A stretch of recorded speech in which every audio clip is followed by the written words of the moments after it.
Assalamualaikum warahmatullahi wabarakatuh. Salam sejahtera bagi kita semua. Yang terhormat Bapak Asep Dadan Wildan selaku dosen mata kuliah Ilmu Akhlak beserta teman-teman sosiologi yang berbahagia. Di sini saya Sinta selaku moderator akan memandu jalannya kegiatan kelompok 2 yang beranggota yang pertama Sri Kandi Dwi Prameswari, yang kedua Shinta Kofifa Syamsuddin, yang ketiga Surya Saputra, yang keempat Salsabila Berliana Putri, yang kelima Winnie, yang keenam Widi, yang ketujuh Tritika Oktaviana. Materi kali ini yang akan kami bahas yaitu akhlak terhadap guru. Untuk materi pertama akan dipaparkan oleh rekan saya Sri Kandi. Kepada Sri Kandi dipersilakan. Baik, terima kasih moderator. Di sini saya akan menjelaskan mengenai menjaga adab terhadap guru yang merupakan suatu hal mutlak yang dilakukan oleh seorang murid dalam proses pendidikan. Mengapa demikian? Karena salah satu hal yang penting untuk meraih keberkahan ilmu dan memperoleh ilmu yang bermanfaat tergantung pada adabnya seorang murid terhadap gurunya. Sehingga hal demikian seringkali menjadi penyebab rusaknya proses pendidikan yang dimulai dengan hilangnya adab dan akhlak seorang murid kepada gurunya. Adapun contoh adab terhadap guru diantaranya adalah memberikan salam. Mungkin teman-teman sudah terbiasa dengan 3S ketika di sekolah, yaitu senyum, sapa, dan salam. Bahkan sampai dengan 5S, yaitu senyum, sapa, salam, sopan, dan santun. Adapun contoh dari salam, yaitu ketika kita bertemu guru, kita menyapa dengan kata, Assalamualaikum Bapak, Assalamualaikum Ibu, bagaimana kabarnya? Atau selamat pagi Bapak, selamat pagi Ibu. Dan juga terdapat beberapa hal lain yang seharusnya kita lakukan ketika guru sedang melakukan kegiatan. Dapat saya contohkan, ketika guru sedang melakukan pemaparan materi, ada baiknya kita sebagai murid untuk mendengarkan, bukan malah bergurau ataupun bercanda dengan teman-teman. Mungkin sekian yang dapat saya sampaikan, saya kembalikan kepada moderator. Baik, Sri Kandi, terima kasih atas pemaparannya. Selanjutnya, materi kedua akan dibacakan oleh Widianti, yaitu pembacaan ayat suci Al-Quran. Kepada Widi, dipersilakan. Allah Subhanahu wa Ta'ala berfirman dalam Quran Surat Al-Kahfi ayat 66-70. A'udzu billahi minasy syaithanir rajim. Bismillahirrahmanirrahim. Qala lahu Musa hal attabi'uka 'ala an tu'allimani mimma 'ullimta rushda.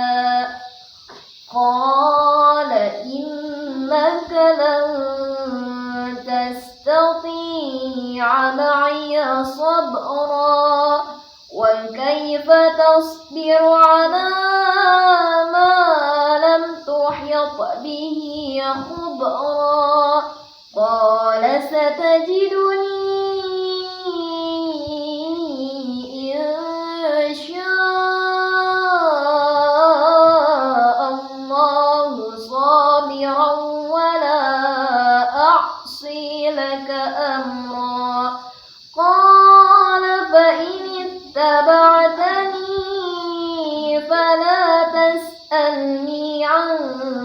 syai'in hatta uhditha laka minhu dhikra.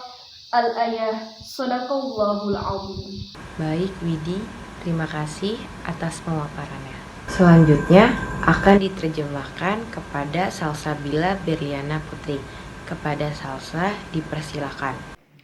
Musa berkata kepada Khidir, "Bolehkah aku mengikutimu supaya kamu mengajarkan kepadaku ilmu yang benar di antara ilmu-ilmu yang telah diajarkan kepadamu?" Dia menjawab, "Sesungguhnya kamu sekali-kali tidak akan sanggup sabar bersamaku. Dan bagaimana kamu dapat sabar atas sesuatu yang kamu belum mempunyai pengetahuan yang cukup tentang hal itu?" Musa berkata, "Insya Allah, kamu akan mendapati aku sebagai orang yang sabar, dan aku tidak akan menentangmu dalam sesuatu urusan pun." Dia berkata, "Jika kamu mengikutiku, maka janganlah kamu menanyakan kepadaku tentang sesuatu apapun, sampai aku sendiri menerangkannya kepadamu." Quran Surat Al-Kahfi, surat ke-18, ayat 66-70. Baik, terima kasih Salsa atas pemaparannya. Selanjutnya akan dibacakan kepada Winnie. Kepada Winnie dipersilahkan. Baik, terima kasih kepada moderator. Selain dalil yang telah dipaparkan sebelumnya, hadapun dalil lain terkait akhlak kepada guru yang diriwayatkan oleh Abu Dawud nomor 4292, yaitu hadasna Abu Bakr ibnu Abi Sayyibata wa ibnu Sarhi, qala hadasna Sufyanu an abni Abi Naji, an abni Amir, an Abdillah ibni Amru yarwih, qala ibnu Sarhi an-Nabiy sallallahu alaihi wasallam qala man lam yarham sagirana wa ya'rif haqqa kabirina falaisa minna. Terima kasih. Saya kembalikan lagi kepada moderator. Baik, terima kasih Winnie atas bacaannya.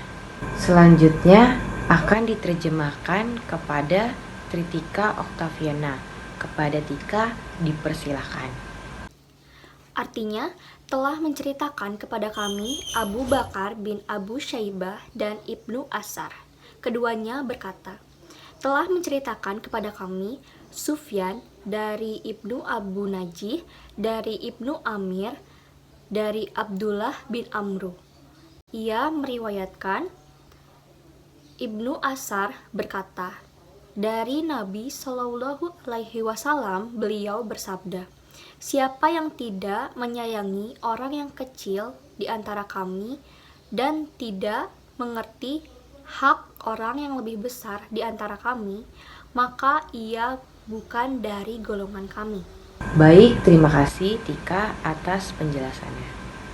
Baik, materi selanjutnya akan dijelaskan kepada Surya. Kepada Surya dipersilakan. Bismillahirrahmanirrahim. Assalamualaikum warahmatullahi wabarakatuh.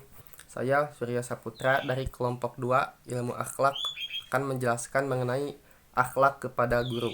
Dalam mencari ilmu, tentunya seorang pelajar harus mempunyai adab yang baik. Secara turun-temurun, adab-adab tersebut diajarkan oleh para guru. Sehingga dalam hal menghormati orang yang lebih tua, mengasihi yang lebih muda, dan mengetahui hak-hak seorang yang alim, seperti pendidik atau guru, tidak bertentangan dengan amalan-amalan yang menjadi kesepakatan para ulama. Umar bin Khattab berkata yang artinya, tawadulah kalian terhadap orang yang mengajari ilmu kepada kalian.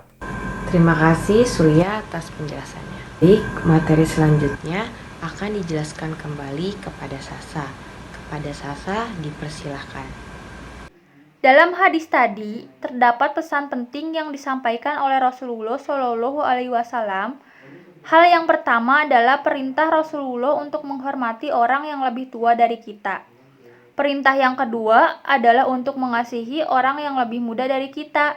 Sedangkan perintah yang ketiga adalah untuk menghormati dan menghargai orang alim. Dalam hal ini, beliau adalah sosok seorang guru. Terima kasih Sasa atas penjelasannya. Lalu materi berikutnya akan dijelaskan kepada Sri Kandi. Kepada Sri Kandi dipersilahkan. Baik, terima kasih moderator. Di sini saya akan kembali menjelaskan mengenai guru, di mana guru adalah sosok yang dihormati dan dihargai. Dalam istilah Jawa, guru merupakan akronim dari digugu dan ditiru. Maksudnya adalah seorang guru itu menjadi orang yang dipercaya sekaligus menjadi panutan, bukan hanya sekedar mengajar mata pelajaran yang dia punya, namun ia juga mendidik tentang akhlakul karimah, moral, etika, karakter, dan sebagainya. Guru berjuang keras supaya anak didiknya menjadi orang yang sukses dan berakhlakul karimah di masa datang. Sekian yang dapat saya paparkan, saya kembalikan kepada moderator. Baik, terima kasih atas penjelasannya Sri Kandi. Baik, materi berikutnya akan disampaikan kepada Surya. Kepada Surya dipersilahkan. Dalam kitab Akhlaqul Banin dijelaskan bahwasanya seorang murid harus memuliakan guru sebagaimana memuliakan kedua orang tua. Guru adalah sosok orang tua di sekolah. Maka dari itu sudah sepatutnya seorang murid memuliakan gurunya sebagaimana memuliakan kedua orang tuanya. Sang murid hendaknya senantiasa berbicara dengan nada yang lemah lembut ketika ia berbicara dengan gurunya. Salah satu adab yang termasuk dalam kriteria ini adalah ketika sang guru berbicara, maka sang murid tidak diperkenankan untuk memotong atau menyela pembicaraannya. Jika ia hendak berbicara atau bertanya, maka tunggulah ketika sang guru selesai berbicara.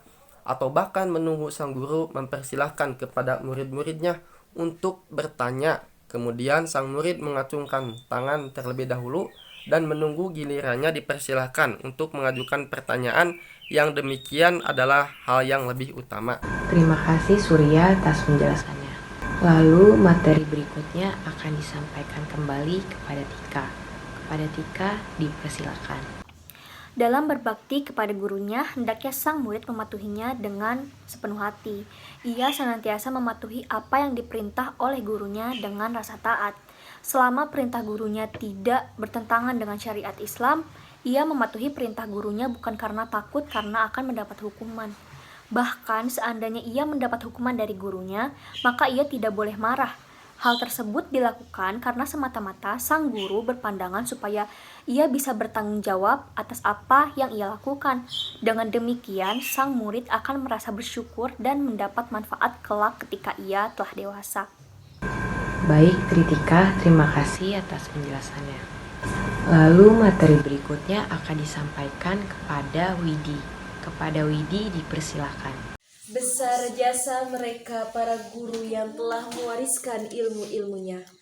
Merekalah yang bergelar pewaris para nabi, yang kerap menahan amarahnya, yang selalu merasakan perihnya menahan kesabaran.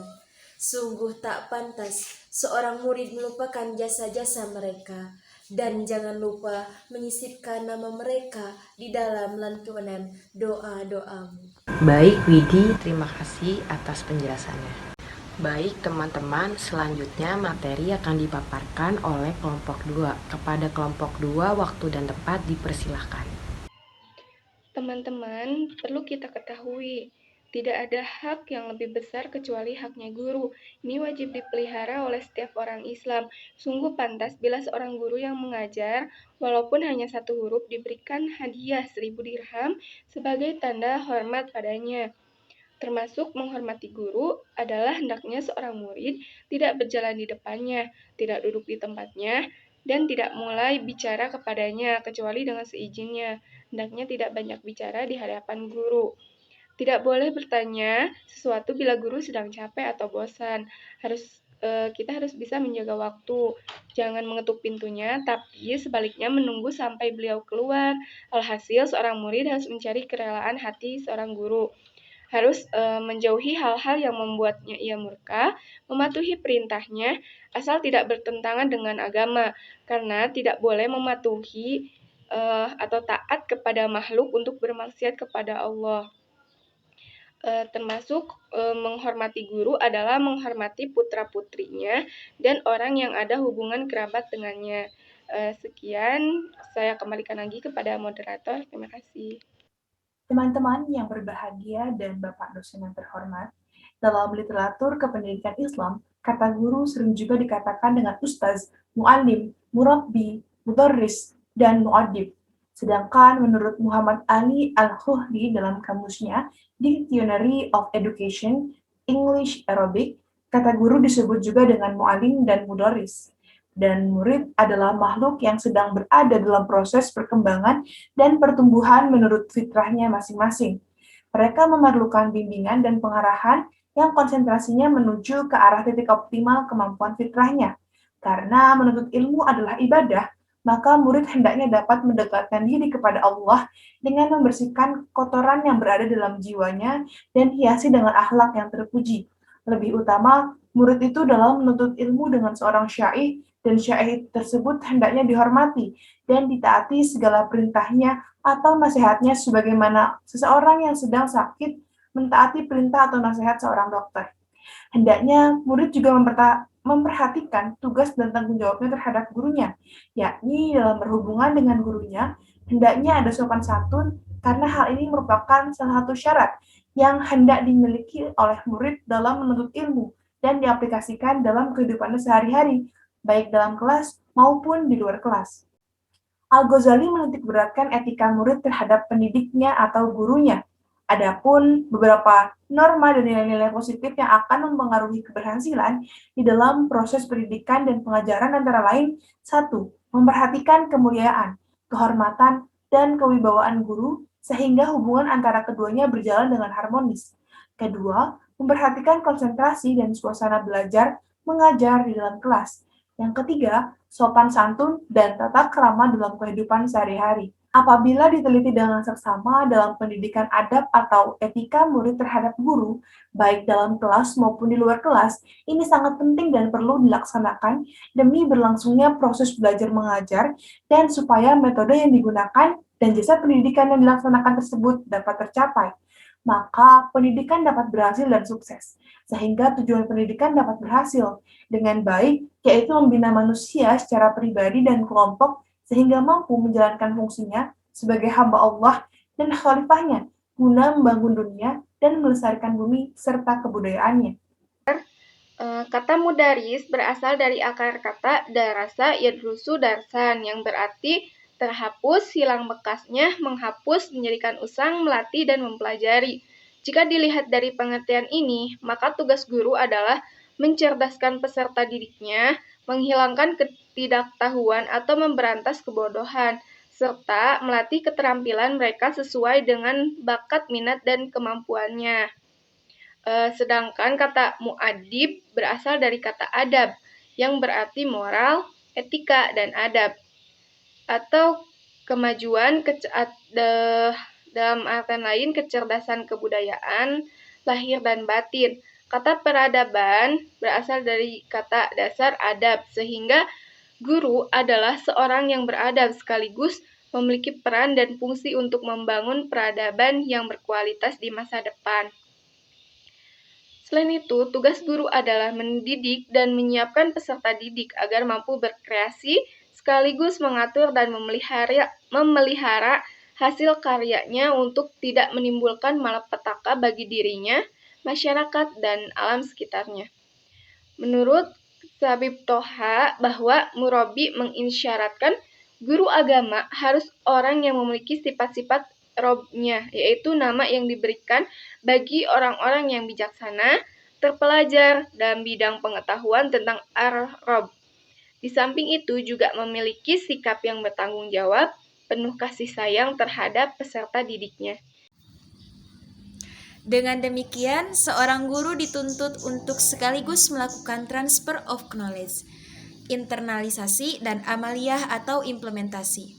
14. Boleh dikatakan bahwa guru tidak hanya mengenalkan sebuah konsep dari suatu ilmu, tapi lebih dari itu, seorang guru mampu menerapkan adanya konsep itu.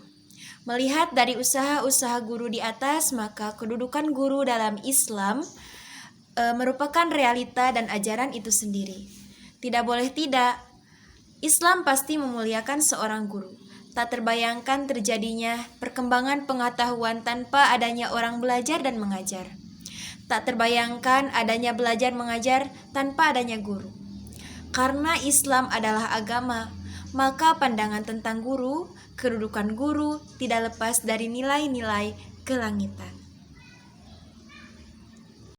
Pada zaman Rasulullah SAW dan para sahabat, murid itu mendapatkan kedudukan yang sangat tinggi dalam proses pendidikan. Karena murid itu adalah sosok yang sedang tumbuh dan berkembang yang harus diperhatikan oleh guru atau pendidik. Dalam hal ini, para guru membuat aturan bagaimana murid mampu merealisasikan aturan sehingga dapat menciptakan proses pembelajaran yang baik. Adapun mengenai etika murid terhadap guru, menurut Sa'id bin Muhammad Da'ib Hawa itu ada 8.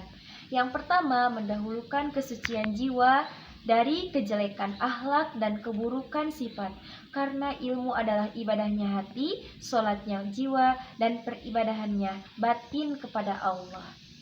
Yang kedua, mengurangi keterikatannya dengan kesibukan dunia, karena ikatan-ikatan itu menyibukkan dan memalingkan kepada Allah.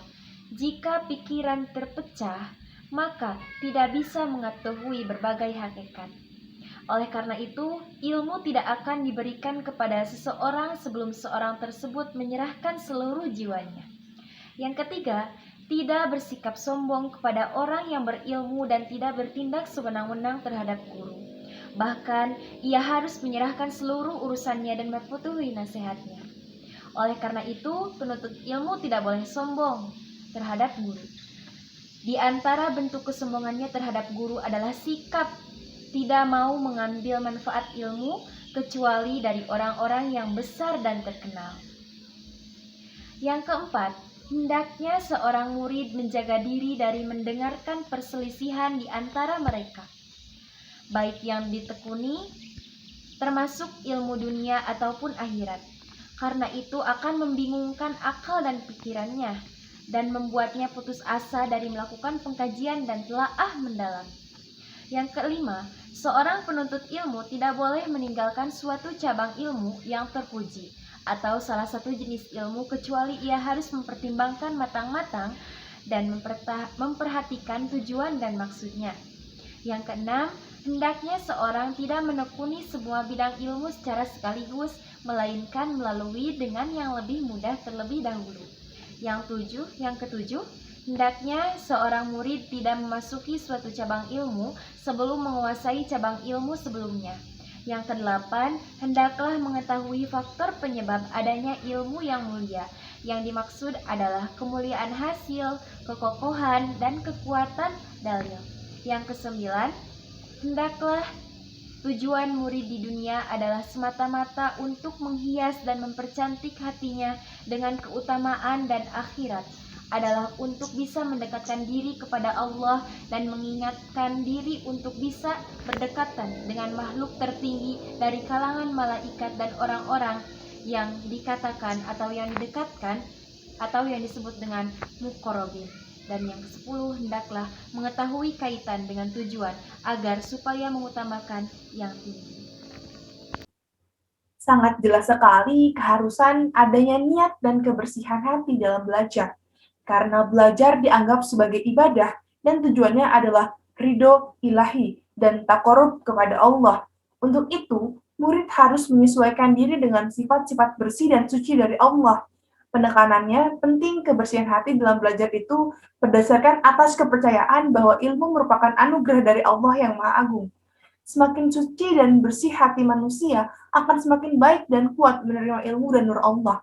Dan juga perlu disadari bahwa hormat dan patuh kepada gurunya bukanlah manifestasi penyerahan total kepada guru yang dianggap memiliki otoritas, melainkan karena keyakinan murid bahwa guru adalah penyalur kemurahan Tuhan kepada murid di dunia maupun di akhirat.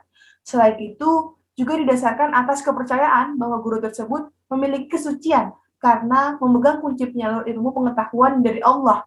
Dengan demikian, dalam konteks kepatuhan santri kepada gurunya hanyalah karena hubungannya dengan kesalehan guru kepada Allah, ketulusannya, dan kecintaannya mengajar murid-murid. Sekian yang dapat kami sampaikan, saya kembalikan kepada moderator. Baik, terima kasih kelompok 2 atas pemaparannya. Lalu materi selanjutnya akan disampaikan oleh saya sendiri. Semoga Allah memberikan rahmat dan kebaikan kepada guru kaum muslimin dimanapun mereka berada. Dan semoga kita dapat menjalankan adab dan akhlak yang mulia ini. Amin. Baik teman-teman, sekian materi dari kelompok 2 yang telah disampaikan. Kurang lebihnya mohon maaf. Wassalamualaikum warahmatullahi wabarakatuh.